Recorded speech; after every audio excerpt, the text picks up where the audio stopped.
All night long, Bilbo and the dwarves had watched, but morning came with neither sight nor sound of danger. But ever more thickly the birds were gathering, wheeling and crying unceasingly above the mountain. "Something strange is happening," said Thorin. "The time has gone for the autumn wanderings, and these are birds that dwell always in the land. There are starlings and flocks of finches, and far off there are many carrion birds, as if a battle were afoot." Bilbo pointed. "There is that old thrush again." Sure enough, the old thrush flew towards them and perched on a stone nearby, as if to listen. And again he sang, and again he listened. "I believe he's trying to tell us something," said Balin. "Can you make it out, Baggins?" "Not very well, but the old fellow seems very excited." "I only wish he were a raven. There used to be great friendship between them and the people of Thror, and they often brought us secret news. This very height was once named Raven Hill, because there was a wise and famous pair, old Kark and his wife, that lived here above the guard chamber. But I don't suppose that any of that ancient breed linger here now." No sooner had he finished speaking than the old thrush gave a loud call and immediately flew away. Before long there was a fluttering of wings, and back came the thrush, and with him a most decrepit old bird, an aged raven of great size. "O Thorin, son of Thrain, and Balin, son of Fundin, I am Roak, son of Kark. It is 100 years and 53 since I came out of the egg. Now I am the chief of the great ravens of the mountain. There are great tidings in the south. Some are tidings of joy to you, and some you will not think so good. Word has gone out that Smaug is dead." "Dead? Dead?" shouted the dwarves. "Dead? Then we have been in needless fear, and the treasure is ours." "Yes, dead. The thrush saw him fall in battle with the men of Esgaroth 3 nights ago." It was some time before Thorin could bring the dwarves to be silent. "So much for joy, Thorin Oakenshield. You may go back to your halls in safety. All the treasure is yours, for the moment. The news of the death of the Guardian has already gone far and wide. Many are eager for a share of the spoil. Already a host of elves is on the way, and carrion birds are with them, hoping for battle and slaughter. By the lake men murmur that their sorrows are due to the dwarves, for they are homeless and many have died, and Smaug has destroyed their town. They too think to find amends from your treasure, whether you are alive or dead. Your own wisdom must decide your course, but 13 is small remnant of the great folk of Durin that once dwelt here, and now are scattered far. Do not trust the master of the lake men, but rather him that shot the dragon with his bow, Bard, a grim man but true.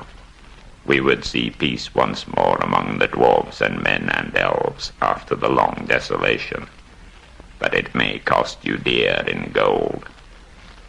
I have spoken." Then Thorin burst forth in anger.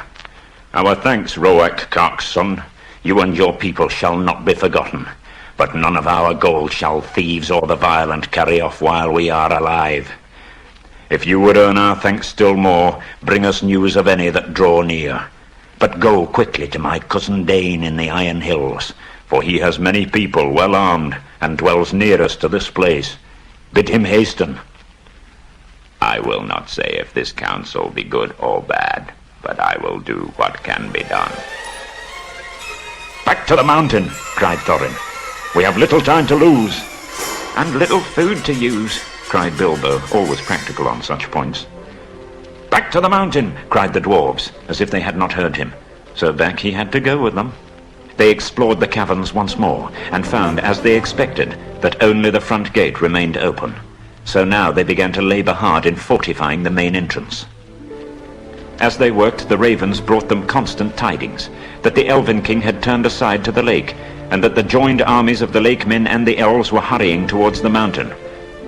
Already they had blocked the gate with a wall of squared stones laid dry. They had altered the narrow bed of the stream, that a wide pool stretched from the mountain wall to the head of the fall, over which the stream went towards Dale. Approach to the gate was now only possible along a narrow ledge of the cliff.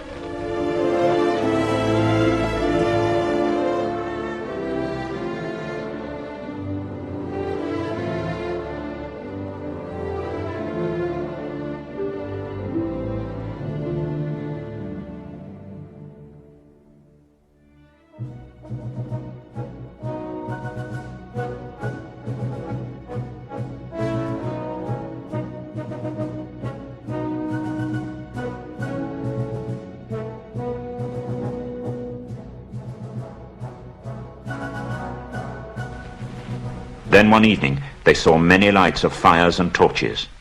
"They have come," called Balin, "and their camp is very great."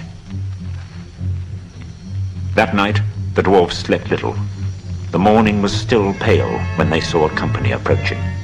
At length the foremost of these climbed the tumbled rocks and appeared at the top of the falls. And very great was their surprise to see the pool before them and the gate blocked with a wall of new-hewn stone.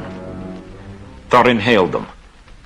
"Who are you, that come as if in war to the gates of Thorin, son of Thrain, king under the mountain? And what do you desire?" But they gave no answer. Some turned swiftly back, and the others, after gazing for a while at the gate and its defences, soon followed them. That day the camp was moved to the east of the river, right between the arms of the mountain. The rocks echoed then with voices and with song as they had not done for many a day.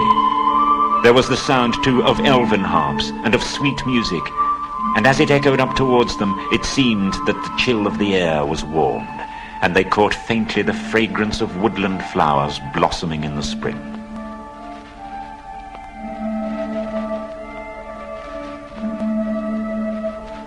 Bilbo longed to escape from the dark fortress and to go down and join in the mirth and feasting by the fires. Then the dwarves themselves brought forth harps and instruments regained from the hoard. But their song was not as elvish song, and was much like the song they had sung long before in Bilbo's little hobbit hole. "Under the mountain dark and tall, the king has come into his hall. His foe is dead, the worm of dread, and ever so his foe shall fall. The sword is sharp, the spear is long, the arrow swift, the gate is strong. The heart is bold that looks on gold, the dwarves no more shall suffer wrong. The mountain throne once more is freed. O wandering folk, the summons heed. Come haste, across the waste, the king of friends and kin has need." This song appeared to please Thorin, and he smiled again and grew merry. And he began reckoning how long it would be before Dane could reach the lonely mountain. But Bilbo's heart fell, both at the song and the talk. They sounded much too warlike.